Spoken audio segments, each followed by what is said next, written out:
आंदोलन सध्या सुरू आहे या ठिकाणी।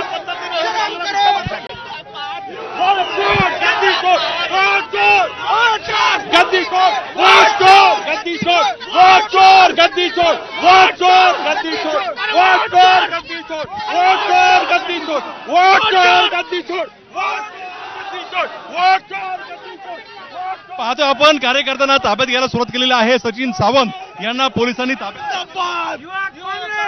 यूथ कांग्रेस राहुल गांधी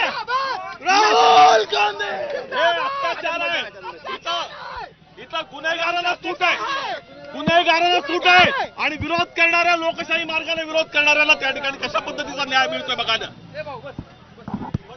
आपण अनेक पदाधिकाऱ्यांना कार्यकर्त्यांना ताब्यात घेतलेला आहे, मात्र अजूनही काही कार्यकर्त्यांनी पाहतोय आपण मरीन ड्राईव्ह परिसरामध्ये जे आहे ते भर रस्त्यामध्ये ठाण मांडून आंदोलन सुरू केलेलं आहे। वाहतूक कोंडीचा प्रश्न झालेला आहे, वाहतूक जी आहे ती ठप्प झालेली आपल्याला पाहायला मिळते। पोलिसांनी सुद्धा कार्यकर्ते आणि पदाधिकाऱ्यांची धरपकड जी आहे ती करायला सुरुवात केलेली आहे। अनेक कार्यकर्त्यांना पदाधिकाऱ्यांना पोलिसांनी ताब्यात घेतलेलं आहे। खरं तर आपण पाहतोय डॉक्टर संपदा मुंडे यांना न्याय मिळावा यासाठी हे आंदोलन जे आहे ते सुरू करण्यात आलेलं होतं।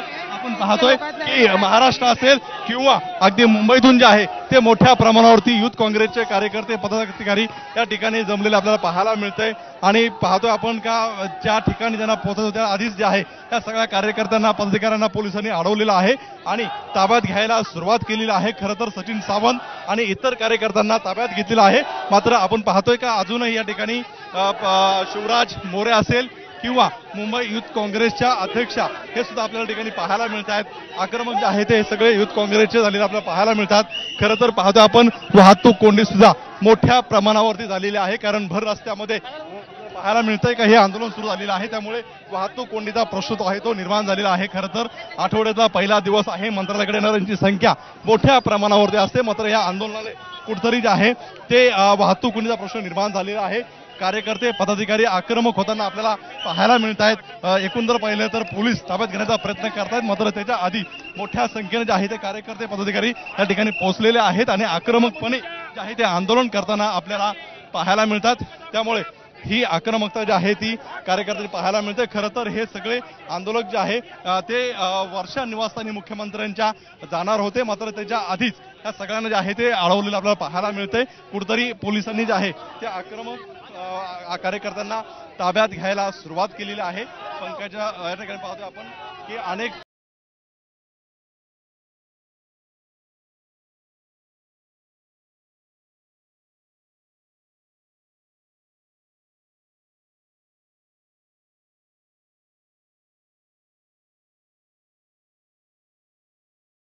हे आंदोलन आहे, यामध्ये महिला युथ काँग्रेसच्या सुद्धा सहभागी झालेल्या आहेत। महिला सुद्धा मोठ्या प्रमाणावरती सहभागी झालेल्या आपल्याला पाहायला मिळत आहेत।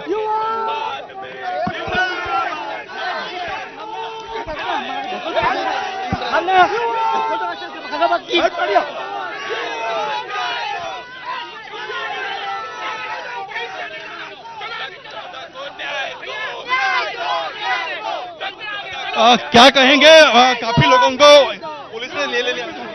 पुलिस ऐसा ही करती है। आज पुलिस प्रशासन को हमारे साथ होना चाहिए, क्योंकि देश की बेटी की सुसाइड की हत्या हुई है। आज उनको हमारे साथ होना चाहिए, लेकिन वो आज हमें गिरफ्तार करके ये साबित कर रहे हैं। महाराष्ट्र के मुख्यमंत्री देवेंद्र फडणवीस जी, आपको न्याय देना पड़ेगा। महाराष्ट्र के मुख्यमंत्री देवेंद्र फडणवीस जी, आपको डॉक्टर संपदा के मुंडे वालों घर वालों को न्याय देना पड़ेगा, नहीं तो मुंबई की सारी सड़कें हम लोग जाम कर देंगे। हमको न्याय चाहिए मुख्यमंत्री जी, न्याय होना, न्याय। अभी कहाँ जाने वाले आप? अभी हम मुख्यमंत्री घिराव के लिए जाने वाले हैं, मुख्यमंत्री वर्षा घिराव के लिए जाने वाले हैं। अगर पुलिस हमें आगे रोकती है तो हम बता नहीं सकते, लेकिन हम सीएम हाउस घेराव करेंगे। पाहतो आपण अनेक कार्यकर्त्यांना पोलिसांनी ताब्यात घेतलेले आहेत, मात्र अनेक कार्यकर्ते जे आहेत ते आता वर्षा बंगल्याच्या दिशेने जे आहे ते जाताना पाहायला मिळतात. खरे तर हातामध्ये मोठ्या प्रमाणावरती बॅनर सुद्धा घेतलेले आहेत आणि डॉक्टर संपदा मुंडे यांना न्याय मिळावा यासाठीचं हे आंदोलन जे आहे ते आपल्याला पाहायला मिळते. खरं तर पाहतोय की बराच वेळापासून हे आंदोलन सुरू आहे. यातील काँग्रेसचे काही केंद्रातील युवकचे पदाधिकारी सुद्धा सहभागी झालेले आपल्याला जे आहेत ते पाहायला मिळतंय. काही पदाधिकारी सुद्धा आपल्या सोबत आहेत, त्यांच्याशी संवाद साधणार आहे. हो. काय नेमकं सांगायचं आहे? काही जणांना ताब्यात घेतले पोलिसांनी. जैसा कि आप सब जानते हैं कि डॉक्टर संपदा मुंडे आत्महत्या प्रकरण जो कि भारतीय जनता पार्टी की सरकार रहते हुए एक हत्या को आत्महत्या में बदलाया गया है. मैं डॉक्टर मेहुल अडवाणी संगम मुख्यालय में काम करता हूं, नागपुर से हूं मैं, और आज इस प्रोटेस्ट में शामिल हुआ हूं ताकि संपदा मुंडे जैसी महिलाओं को न्याय मिले. और भारतीय जनता पार्टी की जो दोहरी नीति है उसका हम निषेध करते.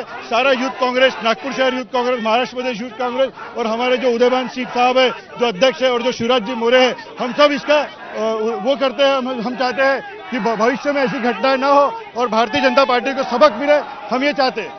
सरकारने चौकशी समिती सुद्धा गठित केली. सर हमने मांग की थी कि एसआईटी का गठन किया जाए, चौकसी की जाए. जो इन्होंने 307 और 323 की कलम लगाई थी उसको 302 में कन्वर्ट किया जाए और वो एक संगठित गुना है. उन संगठित गुना करने वालों पे मकोका भी प्रकरण की जांच की जाए और उस पर मकोका लगाया जाए. कोण वाटतं या गुन्ह्याच्या मागे कोण आहे नेमकं? सर ये सारा पूरा महाराष्ट्र जानता है कि यहाँ पे कौन गुनहगार है कौन नहीं है. ये सारी भारतीय जनता पार्टी के लोगों की, उनके पदाधिकारियों की, और इन आरोपियों को गवर्नमेंट का, भारतीय जनता पार्टी के लोगों का संरक्षण मिला हुआ है. ये उनके द्वारा संरक्षित किए गए लोग हैं.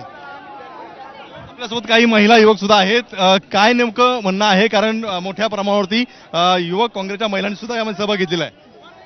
डॉक्टर संपदा मुंडेंवरती झालेला नाही, हा फक्त एका डॉक्टरांवरती झालेला नाहीये, तर महाराष्ट्रातील प्रत्येक महिलेवरती हा अन्याय झालेला आहे. आणि या अन्यायाला वाचा फोडण्यासाठी आज युवक काँग्रेस आम्ही मोठ्या संख्येने सगळे जमलेलो आहोत. आणि जोपर्यंत डॉक्टर संपदा मुंडेंना न्याय मिळत नाही तोपर्यंत युवक काँग्रेस महाराष्ट्रातील प्रत्येक चौकात आंदोलन करणार. तुम्ही कुठून आलात? आम्ही साताराहून आलेलो आहे. आता नेमकी काय भूमिका आहे? आता आमची भूमिका आहे की सरकारने याच्यावरती काहीतरी बोललं पाहिजे ही आमची अपेक्षा आहे. आणि डॉक्टर संपदा मुंडे असेल, सासपडेची जी चिमुकली आर्या असेल, त्या दोघींनाही न्याय मिळाला पाहिजे आणि आम्ही या भूमिकेत ठाम असणार आहोत. तुम्ही कुठून सहभागी झालेला आहात? मी वसईवरून आलेली आहे, अंकिता वर्तक. मी या आंदोलनामध्ये सहभागी होण्याचं कारण हेच की आज ही डॉक्टरची आता ह्या 2 वर्षांमधली कॉन्ट्रोवर्सीवाली सेकंड केस आहे. हे माझ्याशी सगळे सहमत आहेत. निंबाळकरांवरती अटक करून न्यायाची पहिली पायरी चालू करावी हे माझं म्हणणं आहे. पाहतोय आपण अनेक आंदोलक जे आहे ते आता थेट जे आहे ते रस्त्यावरती बसलेले पुन्हा एकदा आपल्याला पाहायला मिळतात. आणि या ठिकाणी पोलीस जरी दाखल झाले असले तरी रस्त्यावरून न उठता आंदोलन सुरू केलं आपल्याला जे आहे ते पाहायला मिळते. त्यामुळे मोठ्या प्रमाणावरती जे आहे ते आंदोलक आक्रमक झालेले आहे. खरं तर अनेकांना पोलिसांनी ताब्यात घेतलेलं आहे. मात्र उर्वरित आंदोलक जे आहे ते पुन्हा एकदा सहभागी होताना पाहायला मिळतात. कुठेतरी सरकारच्या विरोधामध्ये हा रोष जो आहे तो व्यक्त करताना पाहायला मिळतात. हल्ला बोल जो आहे तो करताना पाहायला मिळतात. खरं तर पहिल्यांदाच आपण पाहतोय का काँग्रेसमध्ये दोन्हीही मुंबई प्रदेश युथ असेल किंवा मुंबई युथ असेल हे दोन्हीही एकत्रितपणे जे आहे ते येऊन आंदोलन करताना पाहायला मिळतात. यामध्ये महिला पदाधिकारी सुद्धा मोठ्या प्रमाणावरती सहभागी झालेले आपल्याला पाहायला मिळते. खरं तर आंदोलन जे आहे ती आक्रमकता मोठ्या प्रमाणावरती आहे. मोठ्या प्रमाणावरती पोलिसांचा फौजफाटा या ठिकाणी तैनात केलेला आहे आणि पोलिसांच्या अनेक गाड्या ज्या आहेत त्या सुद्धा आपल्याला या ठिकाणी पोहोचलेल्या पाहायला मिळतात. आता पदाधिकाऱ्यांना ताब्यात घ्यायला सुरुवात केलेली आहे. पोलिसांनी सुद्धा अतिरिक्त कुमक जे आहे ती मागवलेली आपल्याला पाहायला मिळते आणि ह्या अतिरिक्त कुमक जे आहे त्या कार्यकर्त्यांना ताब्यात घेताना जे आहे ते पाहायला मिळतात. स्वतः डीसीपी या ठिकाणी पोहोचलेले आहेत आणि ते सुद्धा पाहतोय का आपण पदाधिकारी